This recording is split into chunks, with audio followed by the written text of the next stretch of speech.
Eh, vous pensez au café pour le retour? Vous nous faites du café frais pour le retour?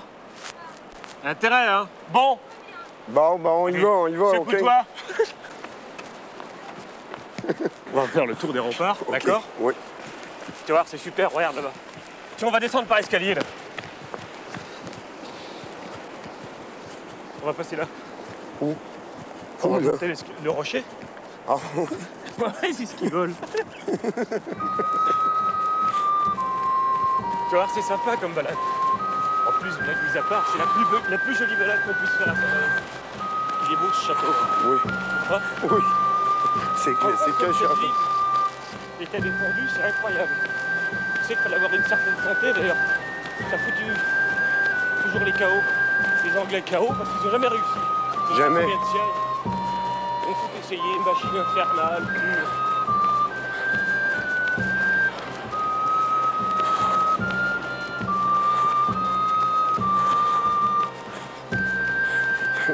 Dis-moi pas qu'il faut escalader ça. Si, si. On monte en tête demain. Non, moi j'escalade. Pense au rien. gavier. Non. On s'arrête, ok? Tu veux essayer? Non. Allez, on monte là-haut. Mais c'est quoi de toute façon, ça? Ça, ce sont tout bêtement des brise-lames. Et les Malouins ont toujours mis ça, ça existe depuis longtemps. Je crois que même c'est assez unique en Europe comme défense. Ça permet de casser les lames et tu vois, de protéger toutes les maisons qui sont là. Alors, autre chose, Chateaubriand, quand il était môme, ils montaient là-haut et leur grand jeu c'était de se pousser les uns les autres. Tu vois, il y en avait un sur chaque chaîne, se pousser, de se foutre à la baille. Se foutre à l'air? Baille. À l'eau. Allô? T'es francophone, toi? Oui, je suis francophone. Je suis même sur les traces de quartier. Je suis sur le coup. Mais il arrivera avant moi, le Québécois. On a notre fierté, si moi. Oh.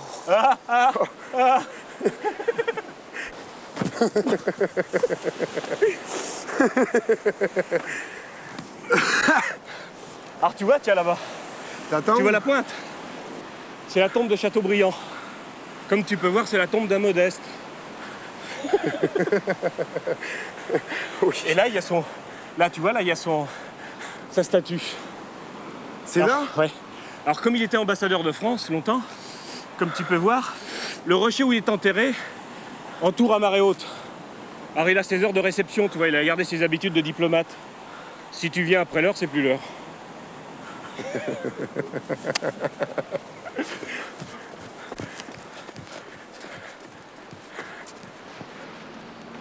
On va dire bonjour à François René, après on va rentrer dans la vieille ville, d'accord? Oui. Et voilà l'artiste. Tu l'aimes? Je le redécouvre maintenant, tu vois. Ouais. Au début, quand j'étais au lycée, tandis que maintenant, je sais pas, il y a la magie de l'écriture, et puis c'est beau. Et puis en plus, j'ai retrouvé par l'intermédiaire de l'Amnay. Mais on va lui rendre visite un petit peu plus loin, t'es d'accord? Ça va? T'es toujours en jambes? Oui, toujours. En souffle, en jambes. Y a Bah pas de oui, problème. les coureurs des bois en principe, hein, c'est la réputation que vous avez chez nous, alors faut assumer. Alors tu viens, on y retourne? Par où? Là? Là? Ouf! Dieu et liberté. Écoute, c'est un des personnages qui me tiennent peut-être le plus à cœur, tu vois, c'est l'Amnay. Je dis ça parce qu'on vient d'en parler, c'était le bicentenaire cette année. Et c'est, je crois, c'est la fin peut-être des deux grands Malouins ici, là où on est. Là, à droite, tu as la maison natale de Chateaubriand. Il est né là. Et là, c'est de cette année pour le bicentenaire, c'est sa plaque. Alors tu vois, Dieu et la liberté, c'était la devise du journal L'Avenir. Son sceau, sur lesquels, tu sais, qu'il mettait quelquefois pour sceller les lettres et des choses comme ça, c'était « Je romps et ne plie pas », pas orgueilleux du tout. La devise des Chateaubriand, « Mon sang teint la bannière de France », tout un programme. Et au niveau de leur tombe, moi, ce qui m'a beaucoup frappé quand j'ai travaillé sur l'Amnay, c'est qu'à quelques pas d'ici, tu as la tombe de Chateaubriand. Hein, alors, elle est située au large, dans le point le plus avancé de Saint-Malo, sur le Grand B. Et je crois que c'est une manifestation d'orgueil. Tu te rends compte, exiger d'être enterré au soleil couchant, face à la mer et tout. Et l'orgueil de l'Amnay, le contemporain, lui, il exige de se faire enterrer en fosse commune. Alors là, si tu veux, ce qui me paraît intéressant, entre les deux, on vient de croiser Chateaubriand, c'est que pour moi, c'est deux illustrations de l'orgueil malouin. cette ville, elle est habitée. Pour moi, elle a une âme, tu vois. Elle est faite de tous les matériaux, quartier, Surcouf, du Guétrouin, tout ça. Pour moi, c'est l'esprit d'aventure. Et je suis venu ici, peut-être, paradoxalement, on parle de Saint-Malo comme d'une ville touristique maintenant. Alors, regarde autour de nous, t'as l'hôtel Chateaubriand, t'as l'hôtel Surcouf. Apparemment, à première vue, si on s'arrête pas sur cette ville, on se dit c'est une station balnéaire. Pas du tout. T'arrives sur cette ville, il n'y a pas d'arbres, très peu. T'as des remparts qui taillent la mer au couteau, qui la tranchent. C'est un nid de corsaires. C'est pas un refuge, Saint-Malo. C'est une base de départ. Moi, je porte un toast à ça. Ils sont vides. Ça va? Non, ça va. Petit muscadette coupe pour les jambes? Non. Je suis pas encore sur la ballonne. Je suis le ballon. Tiens, regarde. Alors tu vois, c'est ce qu'on a vu tout à l'heure. Alors tu vois, là, on voit bien la tombe de Chateaubriand. Notre gloire nationale. Là, notre gloire nationale, c'est ici. C'est la mer qui est là. Hein? On a pris naissance ici. Oui, mais vous êtes encore préservés.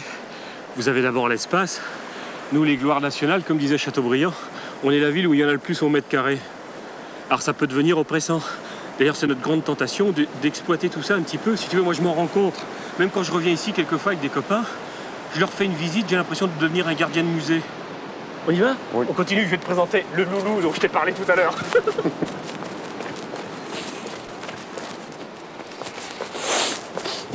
Alors là, tu vois, c'est la partie la plus vieille de Saint-Malo. Enfin, ça pas... c'est la seule qui n'a pas été complètement détruite par les bombes. Ça, c'est les pierres même. Ah ça, alors là, On courait Châteaubriand. on est là, sur la partie la plus ancienne. La partie de rempart construite par Jean de Châtillon, qui était évêque de Saint-Malo. Enfin, le Oh. là. Alors là, c'est Surcouf. Ça te dit quelque chose? Oui, ça me dit de quoi? Alors lui, c'est vraiment le dernier des corsaires. Alors c'est un contemporain, et de Chateaubriand et de Lamennais.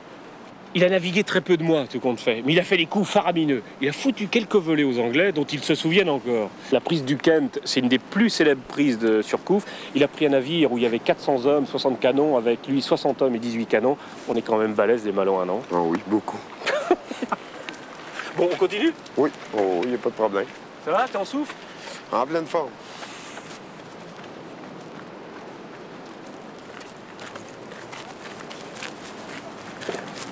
Alors là, ça doit être celui qui te parle le plus, non? Ça, ce nom-là est vivant. Tiens, viens voir.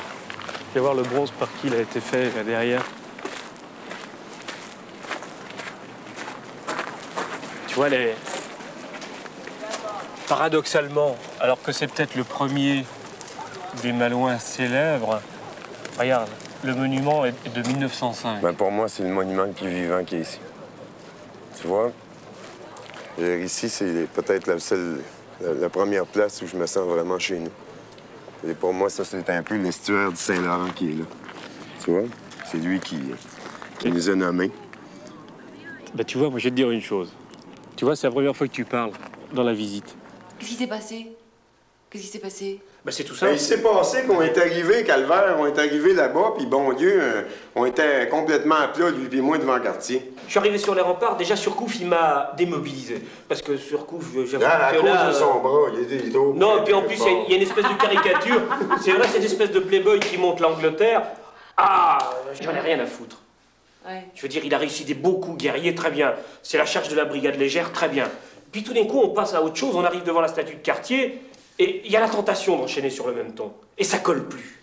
Ça colle. Et on s'est rendu compte que ça collait plus. Mais vous savez Et on est resté là pourquoi comme des cons. Saint-Malo est devenu une ville tellement belle, tellement sublimée, que c'est devenu une ville touristique. Faut pas oublier que Saint-Malo, ça se vide. Il y a la moitié de Saint-Malo, ce sont des appartements vides, ils ont 3 mètres de plafond, ils sont sublimes, ils font 200 mètres carrés, puis il n'y a personne dedans. Puis c'est très important de savoir ça. Qu'il y a une charcuterie dans Saint-Malo, alors qu'il y en avait 10 avant. Qu'il y a 2 boulangeries à Saint-Malo, je dis peut-être une bêtise, enfin à peu près. Hein. Ça se vide, Saint-Malo, ça se remplace avec des magasins de tourisme. Et comment vous voulez... Oui, non mais tu te rends compte, non mais comment vous voulez que Cartier reste une chose vivante et d'aujourd'hui alors que les gens vivent sur des vestiges? C'est des cimetières maintenant. Et Saint-Malo vit sur un cimetière maintenant. Justement. Avec des beaux bronzes, avec des belles statues, avec tout ça. C'est ça qui vous a démobilisé. Parce que vous êtes partis tout contents. Mais moi, je vais te dire ce qui s'est passé pour moi, c'est le fait que tu sois là, toi, et que ce que tu as dit, sous le coup de l'émotion, de quartier et tout ça, tout d'un coup, moi, me coupait complètement les ailes, et avec ma carte postale, j'avais l'air d'un con. Ben moi aussi, C'est tout. l'air d'un Ça con. collait plus. Mais raconte-toi, raconte-moi. Ben ouais, mais raconte-moi, que si tu veux que je te raconte de plus. Ben, raconte ce qui s'est passé, parce Qu'est-ce que que moi... t'attendais de quartier? Ben j'ai Qu'est-ce fait que mon tu signe penses? d'accord. Ça va le faire pour Léopold. Je suppose Washington. J'espère qu'il... En tout cas, c'était pas ça qu'il fallait Mais que je c'était fasse. qui? C'est qui, Léopold et Oui, mais Joachim? moi, j'ai jaugé la statue. Je voulais embrasser la statue, mais bon Dieu, il y a un socle de 10 pieds, ça Mais va Joachim et Léopold, c'est qui? Joachim! C'est tes copains, oui. Joachim, qu'est-ce que tu fais là? Joachim et Léopold? Ouais.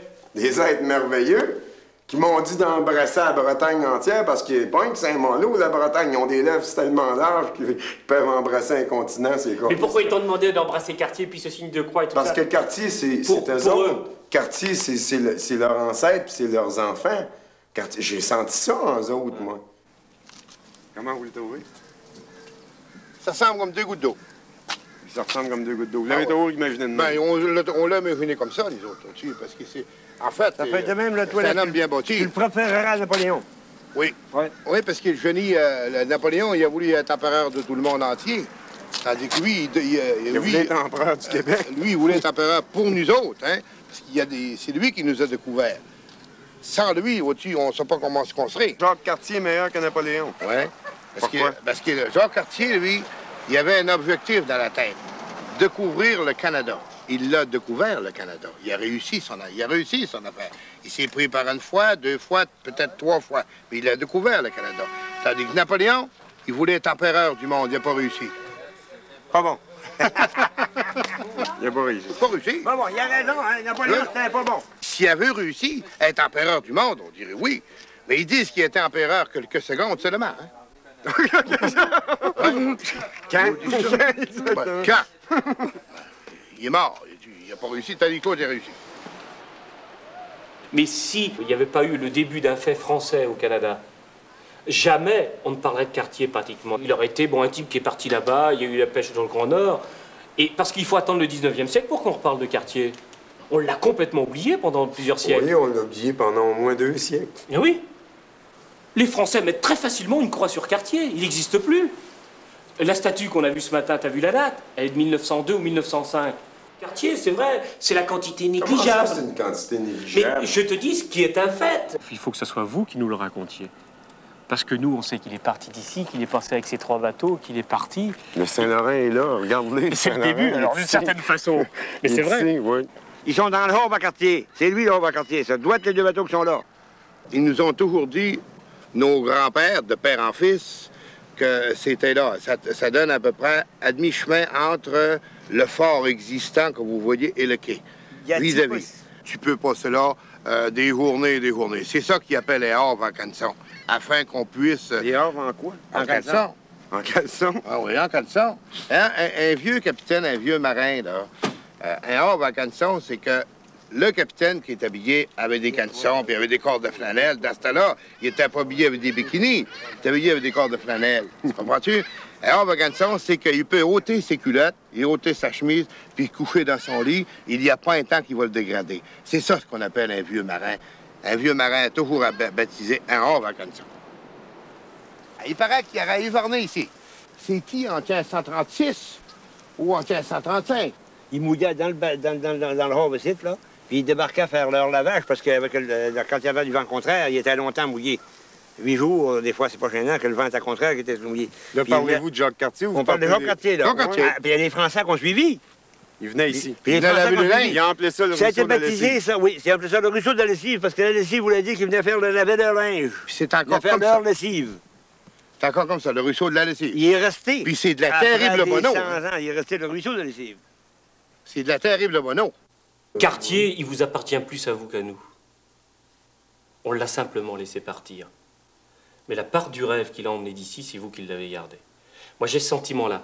Et ce qui me plairait, moi, puisqu'on est en train de faire, nous tous ensemble, avec Isabelle, tout ça, avec Bernard Rue, un travail autour de Cartier, ce que j'aimerais bien, c'est que toi, Stéphane Albert Lorraine, avec Pierre, avec Isabelle, Bernard Rue, on se mette en quête de Cartier.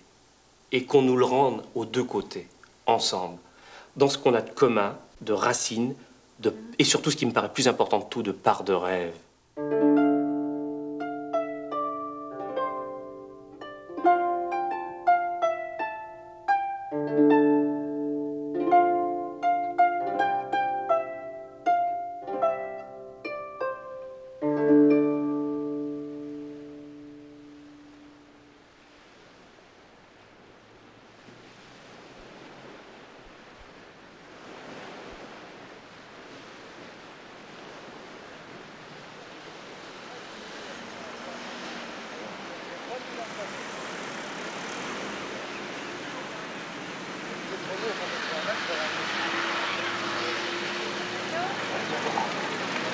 Dans le temps, j'allais venir ici. Il y avait beaucoup de bateaux là. Oui. Là, vous avez pu peindre, vous aurez fait des tableaux magnifiques. Ouais, j'aurais pas peint les maisons, j'aurais peint les bateaux là. Ah oui? C'est quoi comme bateau? Un bateau, là, du Biskin, un bateau est beaucoup plus joli que les maisons. Bah oui, c'est sûr. Vous voyez tous les bateaux qui étaient qui avaient tout leur voile dessus là. Ah, c'était magnifique. Ouais. Vous en construisiez un d'Eternevac en Cale? Oui, ici? le dernier a été fait en 1919. Ah bon. Et ça, c'était l'endroit des chantiers? C'était ici, à partir d'ici, jusqu'à là-bas, jusqu'à les Water, là, les chantiers. Vous avez vu construire, vous, Mais l'Eternevac? oui, j'ai travaillé dessus en 1919. Avant? J'avais 11 ans et 8 mois quand j'ai commencé, Sans blague. comme mousse. Il y avait beaucoup de charpentiers, il y avait comme nous les galfas, il y avait les forgerons de marine, il y avait les voiliers, ceux qui faisaient les voiles. Et vous, qu'est-ce que vous faisiez? Moi, j'étais galfa. Calfa. C'était pour mettre du coton ou de tout qu'on mettait plutôt dedans. Ah oui, d'accord. C'était Pour- pour pour- l'étanchéité. Oui, pour pas que l'eau rentrait à bord du bateau. Ouais. Monsieur, le dernier calfa des environs. Les anciens. Il y en a des nouveaux? Personne ne veut travailler, ils disent que c'est trop de mal. Vous avez personne à former alors? Non, j'ai voulu en former, ils ne veulent pas. Ils disent que c'est trop de mal alors à travailler. Mais il n'y a plus tellement de bateaux de bois non plus. Moi aussi, encore. On en construit toujours un peu. Moins que dans le temps. Dans le temps, il y en avait beaucoup plus, hein. Celui qui a inventé un bateau, il y a des centaines d'années, c'était la goélette d'un poulet ou d'un noix. Alors, c'est pas périssable, ça. C'est construit pour pas périr. Imagine-toi à cette heure-là, quand le quartier est parti, c'était son plus gros bateau, ça. Ça représente quoi pour vous un bateau comme ça, vous qui avez construit des bateaux toute votre vie? Oh ben ça, c'est un bateau sur lequel je ne pourrais pas mettre mes bottes. Hein. Non? Alors sûr, on va à la rigueur, oui, pour faire de la promenade, mais pour faire vraiment de la grande découverte, il fallait avoir un sacré mérite pour monter sur des bateaux comme ça aussi. Parce que, comme je vous le disais tout à l'heure, c'était des bateaux qui n'ont pas de creux, qui n'avaient pas le plan de dérive, qui étaient ronds comme des barriques, qui ne me remontaient pas bien dans le vent. Il fallait une patience invraisemblable pour mener ces bateaux-là. La première année, on a mis 42 jours pour aller à Terre-Neuve. On a été 13 jours en cap, c'est-à-dire pour mettre faire route pour le mauvais temps. Il y en a qui ont mis 65 jours même. Ceux qui ont appuyé la mauvaise boarding. Parce qu'on marchait qu'à la voile, on n'avait pas de...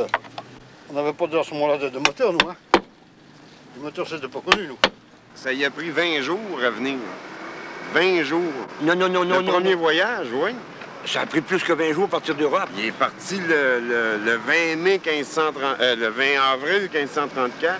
Oui. Il est arrivé le 10 mai. 19 jours, c'était un sacré record. Hein. Oui, Terre-Neuve. Avec les bateaux qu'ils avaient. Justement, moi je suis pas tellement d'accord là-dessus. ben, Je me demande s'il n'y a pas une erreur dans leur calendrier ou dans leur sablier, s'ils n'ont pas oublié quelques lunes là. hein. Quelques lunes, ça c'est sûr. Ça. Parce que 19 jours. Oh, c'est pas possible. Dans cette première traversée, vous avez mis combien de jours, vous? À peu près. Ben, une vingtaine de jours. Ah, une vingtaine de jours quand même. Oui, mais on a mis 34 jours pour s'en revenir du Goéland. 34 jours. Un voilier de Saint-Malo, le Cap Pilar. Oui. C'était à 8 jours qu'il a mis de Saint-Pierre à Saint-Malo. Uniquement à la voile. À la voile, uniquement à la voile, 8 jours. Quand il est sorti de Saint-Pierre-et-Miquelon, la grande meuse sonnait. Et quand il est arrivé à Saint-Malo, la grande meuse sonnait. Je peux pas te dire, par exemple, que ça serait un bateau de même que Cartier venait quand il faisait la pêche. Mais un bateau comme ça, là, c'est un goéland sur l'eau, puis t'es pas capable de le faire périr.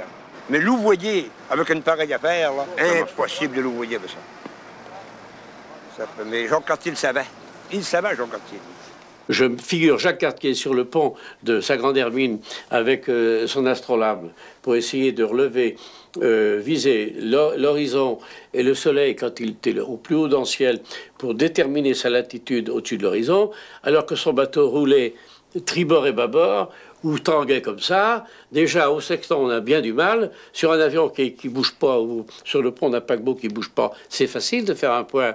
Mais sur le bateau de Jacques Cartier qui roulait tribord et bâbord et qui tanguait, avec l'astrolabe, il faisait des erreurs instrumentales, des erreurs d'observation fantastiques. Mais dans les récits de Cartier, il y a très peu d'erreurs. Il savait aller il savait aller à Québec, il savait aller en latitude entre l'équateur et le nord. On pouvait se situer par rapport à la méridienne.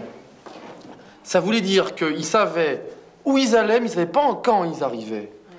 Hein, mais ils savaient où ils étaient, ils savaient se positionner. Donc ils arrivaient à un point précis de l'autre côté en latitude. Mais en longitude, ils ne savaient pas quel temps ils allaient mettre. Hein, entre la France et là-bas. Et il fallait un chronomètre. Oui, mais lorsque nous naviguions à Terre-Neuve, le capitaine connaissait aussi la latitude. Il prenait la latitude avec son sextant, mais il ne connaissait pas sa longitude. Il ne connaissait pas sa longitude? Mais non, il n'y avait pas de chronomètre. C'était une longitude évaluée, à l'estime. Il y a une chose qui est certaine, c'est qu'à cette époque-là, ils n'avaient pas de carte. Ils n'avaient pas de carte des vents, ils n'avaient pas de carte des courants. Ils ne connaissaient pas, quand ils arrivaient quelque part, ils ne savaient pas du tout où ils étaient. Alors le bateau restait à louvoyer au large. Ils envoyaient en direction de la terre, ils avaient vaguement aperçu, ils envoyaient des chaloupes avec des sondeurs. La voilette que Cartier est venu était assez petite, qu'il n'avait pas besoin d'envoyer une barque devant. Parce que, plus en amont. Il y avait la petite Hermine qui avait 40 pieds de long. Quand tu vois une petite voilette qui a 40 pieds de long, qui était partie de Saint-Malo comme ça, là. Celle-là a combien de pieds de long? Oui, mais il y avait une petite voilette qui avait 40 pieds de long. On pouvait jouer ça n'importe où. Comme ils touchaient les fonds de ça, la mer remontait, puis on repartait. Il y avait un gros avantage, là. Alors, ils balançaient leurs plombs et ils laissaient défiler tous les nœuds dans leurs mains. Et en remontant, ils comptaient le nombre de nœuds. C'était par brasse, c'était pas par mètre. Il y avait tant de brasses de fond. Et alors, la chaloupe continuait comme ça jusqu'à rentrer dans un petit havre où il y avait moyen de mouiller le gros bateau. Monter jusqu'à Québec par les fonds, avec le plomb de sonde. J'ai assez d'eau. Marche, envoie du fumée. Vous avez fait comme Jacques Cartier, dans le fond. Bon, on faisait comme Jacques Cartier. Nos ancêtres l'ont fait comme Jacques Cartier. Il n'y a pas longtemps de ça. Ben ça, c'est bon. Je l'ai vu, moi. J'ai il y a 60 ans.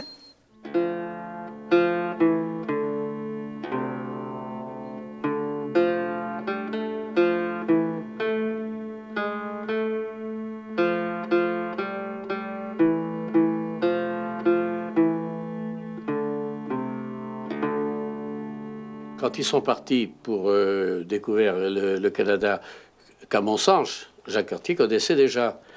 Il est à peu près certain qu'il pêchait déjà la morue sur les bancs de Terre-Neuve. Et dans les vieux papiers de l'abbaye de Beauport, qui se trouve à Quérity, à côté de Paimpol, les moines percevaient une dîme sur les morues pêchées tant sur les côtes d'Armorique que des Terre-Neuve. Alors ça prouve que déjà, avant Jacques Cartier aille là-bas, les pêcheurs bretons allaient déjà pêcher la morue là-bas. Mais ils n'allaient pas tellement plus loin. Alors ça, justement, c'est typiquement un Terre-Neuvin comme vous les avez connus. Alors vous avez été Terre-Neuvin? Oui. Depuis quel âge? Oh, ben, j'ai commencé à 15 ans, et j'ai fini, j'avais 30 ans, quoi. De 15 ans à 30 ans, vous avez été quoi sur le Terre-Neuve? Ah ben, j'ai commencé à paraître mousse. Mousse. 2 années mousse, novice. Ouais. Alors après ça, j'étais dans les Doris. Vous êtes parti à 16 ans, vous êtes trouvé tout de suite sur un Doris? Ah non, j'ai fait 2 années. Une année comme mousse et une comme novice. Alors vous faisiez... Alors la différence entre le mousse et le novice? Il n'y a que le nom qui change. Il n'y a que le nom, c'est tout. Ils faisaient quoi, les mousses et les novices? Quelle était leur fonction à bord? C'est eux qui travaillaient les puces. C'était les chiens de tout le monde. Alors c'est-à-dire? Ben, c'est-à-dire, ils faisaient ce que les autres ne voulaient pas faire. C'est-à-dire quoi? Ben, c'est toujours si torché pour le tuer. Chacun avait ses misères, et lorsqu'il y a le travail, il faut passer par là. On n'était pas tendre, non. Je dirais que c'était inhumain. Je me souviens, j'étais à Doris, j'avais 17 ans. C'était un travail d'homme costaud. Eh bien, lorsqu'on a 17 ans, on n'est pas mûr pour ça. Et je faisais le travail. Mais j'allais jusqu'à l'épuisement. Bien sûr. Eh bien, ils ont eu bête à misère, les pauvres. Eh bien, s'ils sont pas dans le paradis, eh bien, personne n'ira. Ouais. Vous pouvez même tout prier pour les pauvres marins de Terre-Neuve. Ouais. Oh, on tire de la misère. Vous êtes toutes femmes de marin? Toutes femmes de marin. Moi, j'ai rencontré des femmes qui étaient assises sur un banc, sur la houle, là où, dans le temps, elles voyaient partir ou revenir les hommes. Pratiquement, hein. Oui, oui, oui. Et elles reviennent là, en face de la mer, Oui. sans rancune, on dirait. Oh, oui, absolument. Bah, elles ne seraient pas allées ailleurs, elles non plus. Ouais. C'est le métier. On dirait qu'elles attendent encore. On fait toujours la même chose, remarquez, madame. Oui. Mais on ne s'en fatigue pas. C'est ça, c'est formidable. Oui. C'est formidable. La mère arrive, repart, mais on ne se fatigue pas de regarder toujours la même chose. Oui. De la voir monter et descendre. Monter et descendre, oui. Là, vous allez aller dans un bal, vous allez vous ennuyer la longue. On m'ennuie pas dans les balles, mais. Eh bien, ici, on s'ennuie. On danse la gigouillette, on danse on danse tout ce qu'on veut. Et vous dansez plus? Oh, sûrement, non. Si. Et ça, dit, La Java. la Java. Et comment c'est d'autres fois? Et moi, je voudrais que tu racontes l'histoire des Cancalaises. Ah non, c'est quand les Cancalais partaient pour Terre-Neuve. Ouais. Quand ils partaient, souvent, quand ils partaient, ils se saoulaient la gueule toute la nuit, puisqu'ils partaient pour 8 mois. Alors les bonnes femmes étaient accrochées à la veste du gars, du bonhomme, et puis les 3 gosses en même temps qui traînaient derrière. Et elles disaient, Jules, tu sais que c'est donc, tu vas manger toutes tes avances, non? Et les pauvres petits garçons qui vont manger cet hiver, faut que tu me laisses un petit 4 sous pour acheter des petits sablés pour aller à l'école, un petit 4 farines d'avoine pour les nourrir. Jules, pense à, mange pas toutes tes avances, donne-moi quelque chose d'autre. Tu me fais chier, mon Dieu, je voyais pas, moi. Puis c'était 50 comme ça, dans les rues de Saint-Malo à chanter. Et quand les vents étaient norois, ils chantaient « Nous ne partirons pas, les vents sont contraires. Et nous ne partirons pas, les vents sont norois. » Ils avaient 20 heures, 48 heures ou 3 jours de répit, parce que les vents norois, c'est des vents de bouffe, il faut le noyer tout le temps.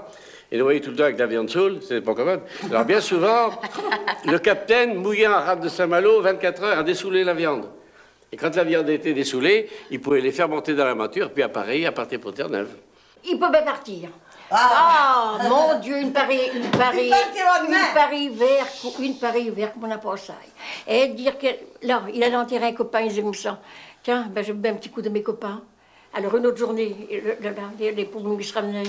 Oh, t'es là encore un métier sous. Oh, mais qui dit, non, tu longtemps, j'en peux des copains. Alors, une autre journée, oh, t'es là encore un sous. Oh, ben, fallait pas me disputer. Tu m'auras pas disputé. Il disait. Ah, nous, c'est pareil, il aime bien. C'était de votre faute, quoi. C'était une journée de notre faute. Alors, s'il était contrarié, un petit coup. Ah ben, S'il était content, un autre petit coup. S'il était rien copain, c'était un petit coup. Alors, c'était souvent des petits coups, sauf dans l'hiver. Hein. Ouais. Et alors, quand il partait, on était toujours en divorce. Il vrai. Voilà. Toujours en divorce. Et on avait écrit dedans. Ah, ben oui. Quand il partait à Terre-Neuve, quand même, on grillait bien une musette. On y mettait une petite andouille, on y mettait des petites bouteilles de rhum, on mettait de la saucisse, on mettait du tabac. Ouais. C'est comme était corps Adrienne, un petit Pernod. Ah, on ne fallait pas oublier le Pernod. Mais on ne faisait pas voir qu'on les aimait. Et la pêche de quartier, quelle différence? Les pêcheurs, les types qui allaient déjà à la morue à ce moment-là, étant donné qu'ils partaient à la voile comme vous et tout, c'était pareil. Pareil. Donc vous avez vécu la même expédition, la même pêche. La même chose. On quittait le bateau, le bâtard au jour. Il n'y avait pas d'heure. C'était le jour. 4 heures, 5 heures, 6 heures, suivant la saison. Et pour aller rechercher la bouée des lignes qui se trouvait là-bas à presque 2000 et demi, au moins. Vous savez, il y a le nord, il y a le sud, l'est, l'ouest.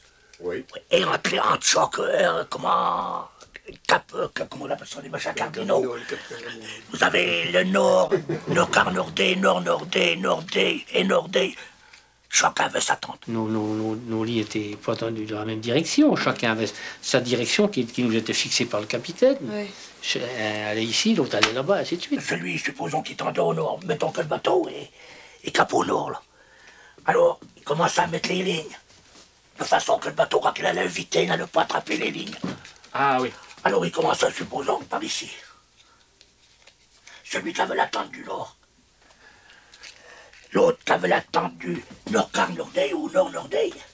Distancier un peu plus parce qu'on va passer le Doris.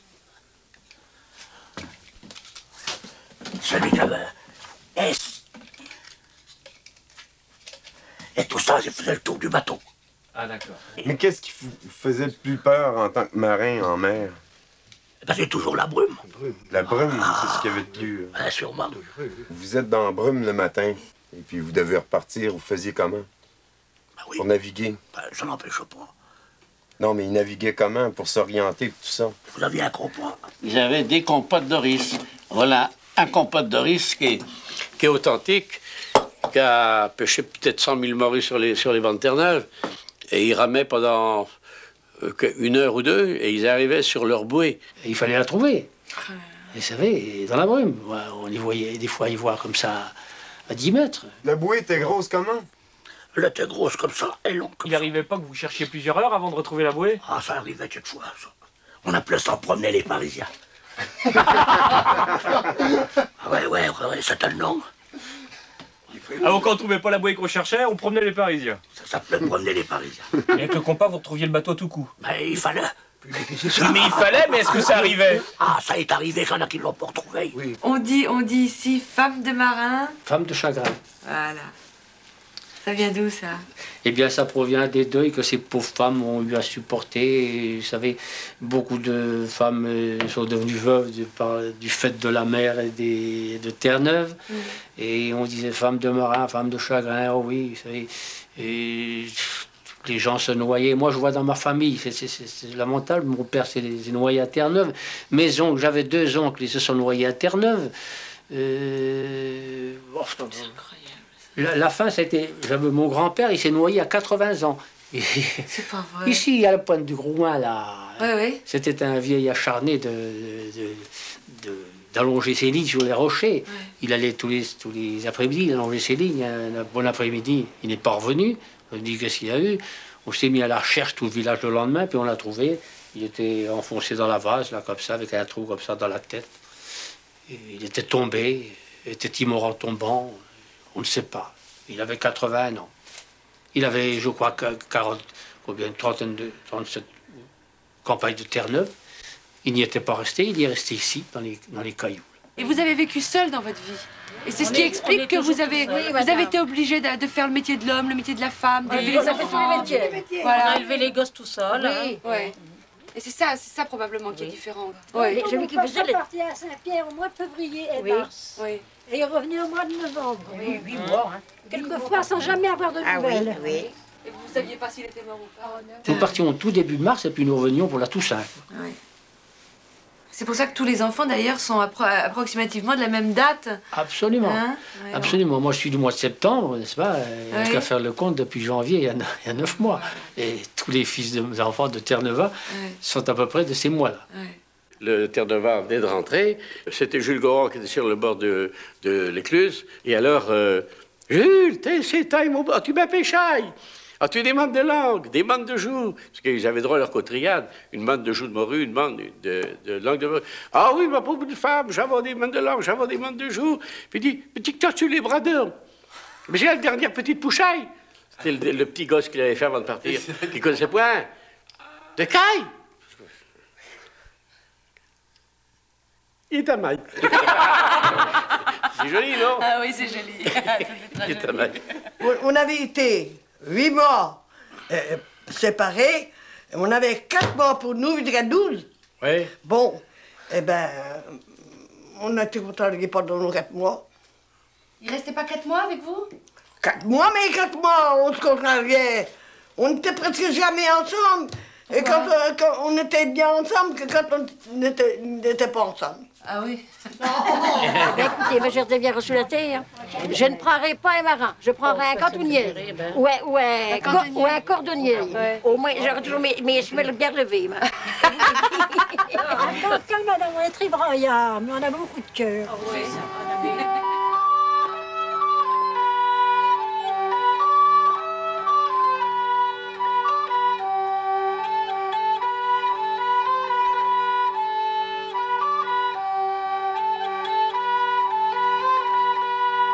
Alors, la nourriture à bord, c'était quoi quand vous quittiez Saint-Malo? Ça m'intéresse. Vous aviez un peu de poisson au matin, de la morue au midi et du flétan au soir. Autrement dit, du poisson toute la journée, en bref. Les 3 quarts du temps. Il n'y avait rien à manger sur ces bateaux, à peu près que de la morue. Alors je donnais ma part de gnôle et puis ma part de vin, que je ne buvais pas non plus. Contre une part de morue supplémentaire? Ah non, contre une part de morceau de lard. Parce que tous les dimanches, il y avait le morceau de lard, le manger du lard le dimanche. Et c'était apprécié, il y avait que ça. C'était la seule viande que nous mangions. Alors, pour un demi-morceau de viande, moi, de là, je donnais mon pinard et l'agnole. Ça ne m'intéressait pas. Les conditions sanitaires à bord, c'était comment? Il y avait une chiotte. Alors quand tout le monde se levait en même temps au matin, tout le monde s'alignait le long de la liste. Est-ce que c'était en proue ou en poupe? En dedans du bateau, non. Ah oui? Et quand tout le monde était parti dans les nourrices, l'autre prenait la manche et puis en avant la musique. La rudesse de la vie, entre l'époque de Jacques Cartier et l'époque des Terres de Var, il n'y avait pas tellement de différence. La vie était aussi dure. Et je ne sais même pas si la vie n'était pas plus dure pour les Terres de Var que pour les équipages de Jacques Cartier. Parce qu'une fois, quand ils étaient arrivés de l'autre côté, ils se reposaient tranquilles. Tandis que les Terres de Var, ils travaillaient quand même 7 mois sur les vents de Terre-Neuve. Et 20 heures sur 24. 38 ou 39 marées sans aller se coucher ici. Quand ils étaient sur les tâches de poisson, ils n'arrêtaient pas, vous savez. Dormir sur les avirons. Et ils rentraient à bord avec leur chargement de morue, ils les débarquaient à la fourche, les balançaient à bord, on comptabilisait la morue pêchée par bateau, et puis ils allaient enfin bouffer un petit peu et dormir 4, 5, 6 heures. Et ils recommençaient le lendemain. Qu'est-ce que vous faisiez le soir? On se couchait, non. Quand vous étiez au Groenland, vous n'allez peut-être pas me croire. Là, comment le soleil ne se couche pas? Vous le voyez disparaître à moitié à l'horizon, et vous le voyez remonter. Oui, mais ça ne veut pas dire que vous allez vous coucher pour ça. Chaque fois, vous avez 2 heures de repos par jour. 2 heures? 2 heures. Et chaque fois, dans les 2 heures, vous attrapez comme 1 heure de quart. Incroyable. Et dans la brume, dans le crachat, dans le froid, dans l'humidité, ils ceinturaient leur ciré au poignet avec du lusin, mais à force de frotter, ils ne se déshabillaient pas. Ils restaient un mois sans se déshabiller. Ils leur poussaient des furoncles autour des poignets. Ils appelaient ça les choux de Terre-Neuve. Les choux. Les choux, on appelle ça. Et les connasses. Dans celui qui avait la peau courte. Les quoi? Les connasses? Les connasses, oui. C'était la peau qui cassait au pied des doigts, comme ça.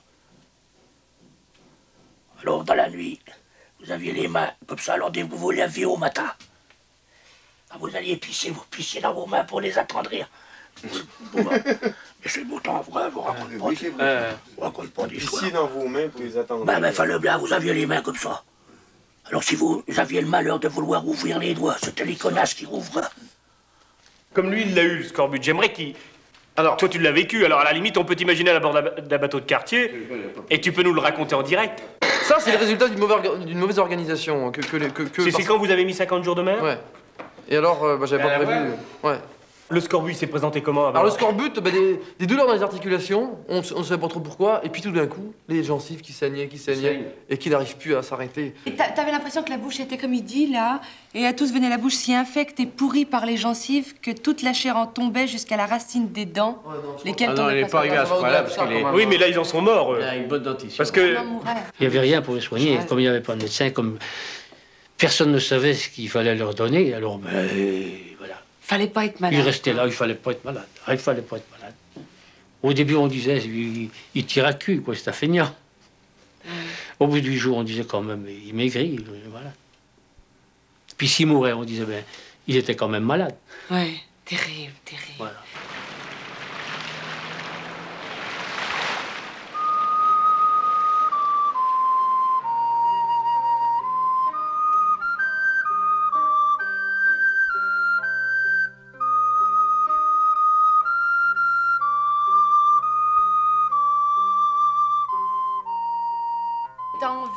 T'as envie de découvrir le Saint-Laurent? Moi, j'aimerais bien, ouais. T'aimerais bien rentrer par la baie des Châteaux, Ah. descendre comme ça, Blanc-Sablon, toutes îles, les îles Anticosti, les îles de la Madeleine. Quand il arrive là-bas, il dit une chose comme ça. Si la terre était aussi bonne qu'il y a bon havre, ce serait un bien, mais elle ne se doit nommer Terre-Neuve, mais pierres et rochers effroyables et mal rabotés, car en toute la dite côte du Nord, je n'y vis une charretée de terre, et s'y descendit en plusieurs lieux. Fort, à Blanc-Sablon, il n'y a que de la mousse et de petites bouées avortées, de petits bois avortés. Fin, j'estime mieux que autrement que c'est la terre que Dieu donna à Caïn. La terre que Dieu donna à Caïn. Donc ça ne pourrait être Il ne pouvait pas faire une description plus effroyable du lieu dans lequel il trouvait. D'ailleurs, c'est Cartier, c'est un poète. C'est un grand poète, c'était un grand bonhomme. C'est un grand bonhomme, ouais. Tu vas voir, Joe, faut que tu le lises, hein. C'est superbe. Et ce qui est extraordinaire à voir, c'est que c'est plus un terrien qu'un marin, contrairement. On n'arrête pas de parler de problèmes de marine, mais cet homme-là, quand on lit ses relations, est tout le temps en train de faire des descriptions de la terre, jamais de ce qui est à bord. Il parle toujours de ce qu'il voit, des fruits, de tout ce qu'il rencontre. C'est un terrien, beaucoup plus qu'un marin, on dirait. La maison de Jacques Cartier, au départ, c'est pas un manoir. Au départ, c'est pas un manoir, c'est un petit bout de ferme. Je pense que Cartier a des chances d'être né ici, dans cette partie-là. Quand on se promène dans les maisons des alentours, qui sont tout près d'ici et qui sont à peu près de la même période, on s'aperçoit qu'il y a des gens qui avaient certainement des moyens beaucoup plus élevés et qui ont construit des maisons beaucoup plus importantes et surtout beaucoup plus décoratives, entre guillemets, à cette période-là, que la maison de Jacques Cartier. Il aimait certainement la mer, comme il devait certainement aimer énormément la nature. La nature, voilà. Mais toi, par exemple, t'es un marin, mais t'es un fils de terrien. Je suis pas un marin, je suis un terrien. Moi, je suis à 80 km de la mer. J'ai jamais vu la mer avant l'âge de, je sais pas... Qu'est-ce que fait ton père? Il est distillateur. Il s'occupe des... Donc rien à voir avec la mer. Rien à voir avec la mer. C'est pour l'après-midi, ça? C'est le biberon. C'est pour l'après-midi, je sais pas, ça va être juste quand même pour l'après-midi. Hein. Et ça, c'est quoi? Ah, ça, oui, ça, c'est le bateau sur lequel j'ai fait la tentative de la traversée. Là. Ça, il y a une grosse coque, il y a une grande coque et une petite coque. Hein. Ce bateau a une quille centrale, une dérive à l'arrière, c'est le gouvernail, et une à l'avant, forcément, parce qu'il va de ce sens-ci ou de ce sens-là. Mais il se retourne pas, hein. Il va pas comme ça. Il vire pas. Il vire pas. D'accord. Hein. Le vent vient d'ici. Si le vent vient d'ici, par exemple, à la verticale de cette affiche-là, tu dois aller comme ça, tu restes dans le même sens et tu reviens comme ça. Puis tu fais comme ça. Tu fais pas comme ça, puis tu retournes pas, hein. Parce que si tu retournes... Il va très vite, ce bateau. Il va très vite.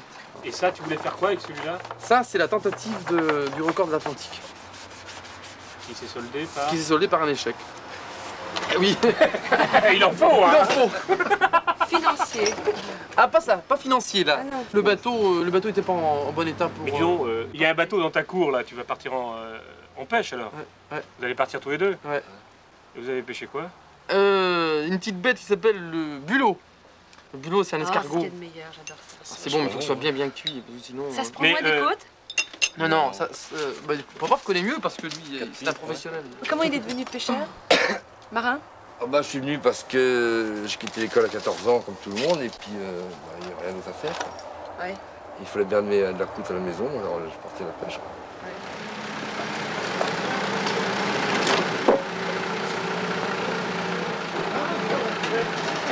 Doucement les manœuvres.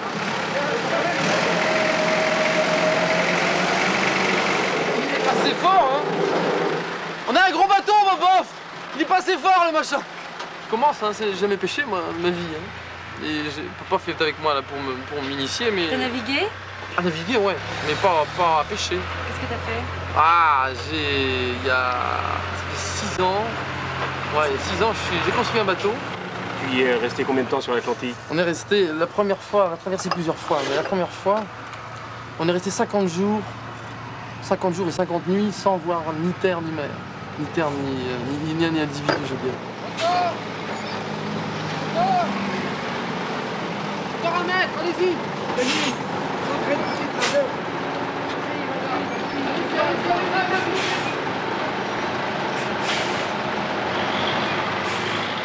On a quand même vécu 5 ans sur notre bateau, sur notre voilier. Pendant 5 ans, sans pêcher, bien sûr. Et pendant 5 ans, on a vécu sur un bateau. C'est que je t'envie. Hein? Oh, mais envieux, c'est rien. Tu le fais demain si tu veux. Il faut avoir ça. Ce petit quelque chose qui te donne envie de partir, justement, et qui te donne envie de prendre le risque.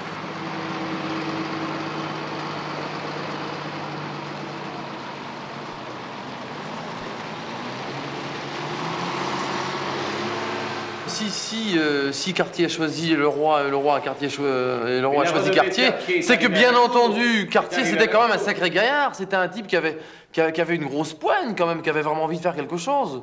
Et c'est toute cette puissance qui n'est pas écrite dans les bouquins. Absolument, moi je suis d'accord. Ça, on ne peut pas la retrouver. Non mais on ne peut pas la retrouver. Ils le disent pas. Mais François Ier, il est venu au pays. Je sais bien, il est venu ici. Parce qu'il aurait même rencontré Cartier au château de Brion. Oui, mais attends, je vais te dire une chose. voulez... François Ier est venu à Saint-Malo parce qu'il avait été fait prisonnier par Charles Quint. Les Français ont versé une rançon énorme. Oui. Bon, l'histoire raconte que les corsaires dunkerquois ont intercepté dans l'Atlantique 3 galions espagnols chargés d'or, dont un qui avait à bord le trésor de Montezuma. Ils ont réussi à ramener un galion à Dieppe, c'est pas Dunkerque, c'est Dieppe, pardon, un galion à Dieppe, un qui s'est perdu dans l'Atlantique, et le 3e qui est venu s'échouer sur le plateau des Maquis. Et le trésor de Montezuma serait sur le plateau des Maquis, entre la baie Norrois et entre la baie Sirois. Alors tu crois que François Ier était revenu par là? Mais qu'est-ce que... François Ier est venu avec 2 plongeurs vénitiens pour plonger dans les Maquis. Mais qu'est-ce que... Retrouver le trésor de Montezuma pour se rembourser de la rançon. Mais Joe... Il y avait 2 à Charles Quint. C'était pas pour rencontrer Jacques Cartier. Cartier, il était pour faire plonger ses plongeurs vénitiens pour retrouver le trésor de Montezuma. En même temps, il a vu Cartier. Ah ben voilà. Il a dit, mais de l'or, il y en a de l'autre côté. Donc Cartier, il a su se placer ses pions. Voilà. On y arrive. Cartier, à mon avis, c'était un type qui était malin parce qu'il a profité du roi pour justement aller se balader. Hein. Ah, c'est pas inintéressant, ça. Exactement ce que je dis, c'est un prétexte. C'était un prétexte, ça. Et il y a de fortes chances que le... Donc c'est pas vraiment un soldat du roi dans le sens qu'on entend service-service. C'est pas possible. C'est pas possible d'avoir un seul but avec autant de difficultés qu'ils avaient pour servir le roi maintenant. Est-ce que maintenant on parle de patrie est-ce qu'on sert la patrie comme pouvaient le faire Zégaïen? Plus maintenant. Je pense que c'est un individu justement pour faire plaisir à son roi. On serait fait massacrer. Ouais. Oui, mais eux autres, c'était des aventuriers, mais disons qu'il était, il y avait beaucoup plus d'honneur que maintenant. Nous, quand on est parti, ça comptait énormément, l'honneur de la patrie, alors que moi, la patrie... Je vous écoute, vous, Malouin, vous exprimez finalement par rapport à la mer. Vous vivez dans une ville qui regarde la mer. Moi, j'arrive d'un pays de rivière, j'arrive d'un pays d'Indiens comme tel. Je me sens un petit peu, je vais vous le dire là, en ce moment, un peu comme ces Indiens que Cartier a ramenés à un moment donné lors de son premier... D'abord, à son premier voyage, vous savez qu'il avait ramené 2 Indiens, Donagaya puis Tagnoni. Mais par la suite, il va en ramener au 2e voyage des Indiens, qui vont d'ailleurs mourir ici. J'aime le Cartier du premier voyage, mais je ne peux pas et je ne pourrai jamais, finalement, accorder foi au Cartier qui ramène de force des Indiens. Il les a ramenés de force pour leur faire raconter justement à votre François Ier à qui on va raconter les exploits, à qui tous les corsaires. Non, c'était pour que les Indiens qu'ils ont ramenés de force apprennent en France le français pour que par la suite ils servent d'interprètes au retour au Canada au 3e voyage. Non, c'est une interprétation malouine que vous faites. Là. Plus ça avance, plus je m'aperçois que là, dans ce qu'il dit, il y a quelque chose qui commence à m'exaspérer en tant que Malouin. Parce que j'ai l'impression que lui aussi, il a sa carte postale sur nous. Et c'est vrai. Parce que la manière dont tu me parles des Indiens et tout ça, moi aussi, j'ai l'impression que c'est le bon côté, c'est Rousseau, c'est... Et moi, je me sens absolument pas concerné, absolument pas coupable par rapport à ça. Mais pas du tout, alors. Et il y a un petit côté... Parce qu'il reproche à Jacques Cartier d'avoir... Oui, le coup des Indiens et tout ça. Les Indiens de force. Ouais. C'est qu'il faut se remettre dans le contexte. Moi, je commence à réagir en tant que Malouin, d'ailleurs. Plus je suis auprès de toi, plus je me sens Malouin. Et maintenant... Moi, plus je suis auprès de toi, plus je me sens indien. Si quelqu'un te proposait un projet un peu fou, tu sais qu'en 84, c'est l'anniversaire de la découverte du Canada par Cartier. Je sais rien. T'es au courant? Ben oui, j'en sais quelque chose parce que je voulais le faire, c'est cette course que je voulais faire. Alors moi, à propos de cette course, j'ai quelque chose auquel on pense. On va essayer de faire un spectacle, de retrouver l'esprit de Cartier, tout ce que tu viens de nous raconter au fond. Et l'idée, elle était la suivante. Si on trouvait un fou dans ton genre, mais un fou constructif, tu vois, c'était de partir avec quelques-uns des comédiens. Pourquoi tu souris, tu me vois venir? Oh oui. Alors, vas-y, comment tu le vois, toi? Et puis, oui, j'envisagerais aussi de partir sur un bateau, bien sûr, et puis d'aller au Canada. Alors, quand il est arrivé, lui, sur nos terres, puis il a vu le Québec, ben, il a dit quelque chose de superbe. C'est ce quartier-là, finalement, que j'endosse. Comme on endosse un canot par chez nous. OK? C'est ce quartier-là que j'endosse, puis que je suis prêt à porter sur mes épaules. Il a dit ceci. Puis je vous le dis, Joey, vous qui êtes navigateur, vous allez comprendre cette grande tendresse-là, puis toi aussi. Puis je pense que c'est là l'âme malouine, finalement, dans ces quelques mots. Il a dit ceci. Et pour ce que nous voulions avoir plus ample connaissance des 10 parages, mime les voiles bas et en travers. Ça, c'est un geste d'affection, c'est un geste de tendresse pour une terre nouvelle. Puis pour des hommes aussi qui sont là, qui sont nouveaux pour Cartier. Mais où je suis pas d'accord avec toi, c'est quand tu dis c'est celui que j'endosse. Mais pour que ce quartier-là existe, il faut l'autre. Il faut celui qui a une commande de son roi. Parce que sinon, il n'y a pas d'expédition, il n'y a pas de découverte. Il faut des surcoufs, il faut des forbans, il faut des corsaires, il faut des exploits, il faut... À bord d'un navire qui traverse l'Atlantique, on fait pas du petit point de dentelle d'Alençon. Mais maudit, tu me parles comme un corsaire, là. Ben oui! Et alors, Mais un corsaire. il y avait un petit peu de l'âme de corsaire dans Jacques Cartier pour faire ce qu'il a fait. Ce qu'on peut lui reprocher à Cartier d'avoir amené des Indiens, tout ce qu'on peut reprocher sur le 2e et 3e voyage, vient uniquement que derrière, il y a des gens qui tiennent les comptes et qui disent oh, c'est pas vos bateaux, et vous nous ramenez quoi? Il y avait des scribes d'abord. Les comptes d'exploitation, c'était énorme. Il fallait que cette expédition soit quand même rentable à la 2e ou à la 3e expédition. Or, il a ramené de l'or et des diamants. L'or, c'était du cuivre, les diamants, c'était du quartz. Oui, mais ça, c'est parce qu'on ne lui a demandé, mais il n'est pas parti, lui, avec l'idée de ça. Je sais pas. C'était le trésor de Cipango, le trésor des Indes. Oui, mais non, mais lui, il n'est pas parti pour ça. Colomb est parti pour ça, et il a trouvé les Indes de l'Ouest, les West Indies. Non, Joe, tu penses qu'au pognon, hein? Mais parfaitement, et lui aussi. Les maquis, tout ça, il pense qu'au pognon, la poésie, le poète, dis donc, vachement concret, Il n'y a hein. pas que ça dans la vie. Moi, il y a un truc Il n'y a pas que la poésie, c'est pas rentable la poésie. L'aventure ne paye pas. Moi, il y a un c'est truc pas qui vrai. m'intéresse, c'est le L'aventure spectacle. paye pas, hein. T'es revenu riche, toi? Non, je suis de plus en plus pauvre. Je suis complètement fauché, mais riche de souvenirs merveilleux, extraordinaires. J'ai peut-être la possibilité de trouver des supports. J'en ai déjà parlé à des banquiers, à des grosses boîtes. Il y a déjà des démarches de fait. Je ris déjà. Je suis déjà content. Non, je suis sérieux, là. Alors, parce que voilà ce qu'on va faire. Au fond, avec Pierre, avec Isabelle et avec d'autres, on va jouer un drame, évoquer l'esprit de Cartier. Je dis bien l'esprit de Cartier. En se mettant dans une condition où il puisse dans des conditions où il puisse nous arriver quelque chose. Mais en ayant aussi un but précis. Je comprends bien, ouais. Ah ouais. Qu'est-ce que t'en penses? Oh, c'est parfait, c'est surtout facilement réalisable. C'est facilement réalisable. L'idée est facilement réalisable parce que sur un bateau, cet esprit il existe. Il est sur cet esprit de recherche et de découverte. Il est forcément sur un bateau. On signe. Très bien. Il faut où est le papier et le crayon? Bon, moi, il y a un truc qui m'intéresse, c'est le spectacle. D'après tout ce qu'on a dit, d'après le présent, parce qu'on prend des gens dans le présent, là, hein, comment est-ce qu'on peut écrire un spectacle sur Cartier? Il y a une partie aventure, une partie chargée de mission, une partie poète et une partie paysanne. On a déjà 4 volets du caractère. On est un peu d'accord là-dessus. Alors, comme il y a 2 parties dans notre spectacle, une partie québécoise, une partie française, il faut les délimiter. Notre partie française à nous, c'est tout ce qui concerne Cartier sur ce continent. Bon. Et ça concerne tout ce nœud politique, tout cet imbroglio. Voilà. L'image officielle. Voilà, toute cette lutte, cette bataille qu'il a dû avoir au milieu de cet imbroglio politique qui était une véritable partie d'échec. Hein. Et puis il y a l'autre quartier qui ne nous appartient plus à partir du moment où il commence à rentrer dans le fleuve et qui appartient à la partie québécoise, qui sera traitée par un Québécois. C'est évident, je pense que Cartier appartient au Québec, puis mais vous voulez vous l'approprier avec vos bronzes. Pas du tout, on veut en sortir de notre bronze. Alors encouragez-nous au lieu de nous taper dessus. Tu dis, vous êtes ça, et nous, on est vachement bien parce que nous, la bonne terre, tout ça, les étoiles, les petits oiseaux, le poète. Eh, mon cul, s'il n'y a pas l'aventurier derrière, il n'y a pas de poète. D'ailleurs, quand tu regardes Rimbaud, il y a aussi le marchand d'armes derrière. Rimbaud, c'est un tout. C'est le trafiquant d'armes aussi. Tot Forbin. Tot Forbin.